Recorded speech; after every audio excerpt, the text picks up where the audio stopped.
गौ हत्या बंद करो, गौ हत्या बंद करो। लाखों की भीड़ पार्लियामेंट की ओर बढ़ती जा रही थी। आज की सुबह आम दिन जैसी नहीं, सड़कों पर लाखों की भीड़, हाथों में झंडे और एक ही मांग, पूरे देश में गौ हत्या बंद करो। देश के अलग अलग हिस्सों से लाखों लोग दिल्ली पहुंचने लगे। साधु संत, गौ रक्षक, आम लोगों से लेकर उनके छोटे छोटे बच्चे भी पार्लियामेंट की ओर बढ़ने लगते हैं। उस दौर में ये मुद्दा धर्म का नहीं बल्कि एक राजनीति का बहुत ही बड़ा सवाल बन चुका था। जैसे जैसे लोगों की भीड़ और बढ़ने लगी, माहौल गर्म होने लगा। नारेबाजी तेज हुई, पुलिस बैरिकेड तोड़े जाने लगे, धक्का मुक्की, पत्थरबाजी, देखते ही देखते ये मैदान एक जंग में बदल गया। लोग पार्लियामेंट से कुछ ही दूरी पर थे, लेकिन फिर जो हुआ, हजारों लोग मारे गए, रातों रात लाशें गायब कर दी।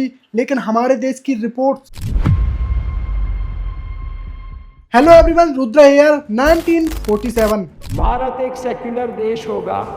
धर्म के आधार पर ऐसे कानून नहीं बन सकते। ये वो टाइम था जिस टाइम हमारा देश आजाद होता है। देश नया था लेकिन सवाल पुराने, और उन्हीं सवालों में से एक सवाल था गौरक्षा। आजादी के तुरंत बाद एक डिमांड जो पूरे देश में बहुत तेजी से फैलने लगी, भारत में गौ हत्या पर पूरी तरह से बैन लगाया जाए। लेकिन इससे पहले यहाँ एक सोचने वाली बात है कि इंडिया एक फेडरल कंट्री है, इसीलिए हमारे देश में अलग अलग स्टेट में अलग अलग रूल्स होते हैं। कहीं पर पूरी तरह से बैन लगाया जाता है, तो कहीं पर पार्शियल रेस्ट्रिक्शन, तो कहीं पर अलग अलग तरह के सिस्टम। बात है 1950 की, जब भारत में कॉन्स्टिट्यूशन संविधान लागू होता है। इसमें एक आर्टिकल था, आर्टिकल 48। इस आर्टिकल में लिखा जाता है कि गवर्नमेंट को खेती और पशुपालन को मॉडर्न और साइंटिफिक तरीके से इम्प्रूव करने के साथ साथ दूध देने वाले पशु और काम करने वाले एनिमल स्लॉटर को रोकने के लिए एक्शन लिया जाए, और take step for preserving and improve the breeds.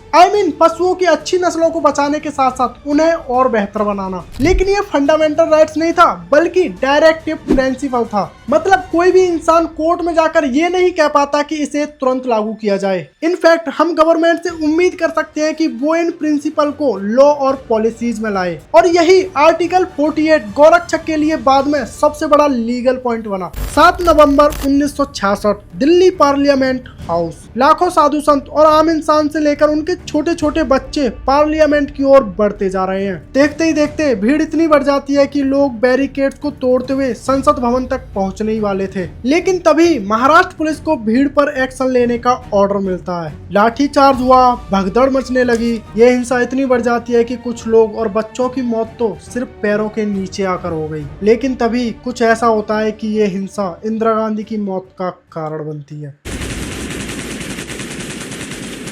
हजारों लोगों की मौत हो जाती है, कुछ की पैरों से कुचलकर, तो कुछ की गोलियां लगने से। गवर्नमेंट की रिपोर्ट के हिसाब से 7 लोगों की मौत होती है और 100 से ज्यादा घायल, जो कि सरासर झूठ था। अकॉर्डिंग टू डेटा, हिंदुस्तान समाचार के जर्नलिस्ट मनमोहन शर्मा अपनी आंखों देखा कहते हैं, सैकड़ों लोगों की लाशें मेरी आंखों के सामने खून में लथपथ पड़ी थी, और हमें बोला गया कि वही प्रेस में छापना जो हम कहेंगे। मैं पटेल चौक पर पहुंचा तो मुझे रोक दिया गया, आप आगे नहीं जा सकते। और लाशें थी, लाशें थे गिरे हुए थे, तो मैं दिखाई दे रहा था, खून बह रहा था। यहाँ तक कि मेरा जो जूता था वो ऊपर तक खून से लथपथ हो गया था। मजा जिसको बोलते हैं, जगह जगह फैली हुई थी सफेद रंग की। यह हड्डियों में से जो 372 डेड बॉडी विलियमटन हॉस्पिटल में, सिर्फ एक हॉस्पिटल में 372, जिसमें बच्चों के भी थी और औरतों की भी थी। मोस्टली बच्चे जो थे वो, उन पर गोली का निशान नहीं था, वो शायद भगदड़ में कुछ ले गए। तब एक एडवाइजरी आई गवर्नमेंट की तरफ से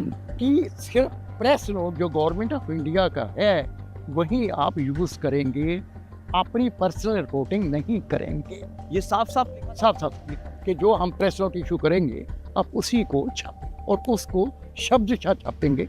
आप अपने किसी कॉरेस्पोंडेंट का कोई वर्जन नहीं दिया। जो हमारे पास प्रेस नोट आया उसमें 11 लोगों के मरने की खबर।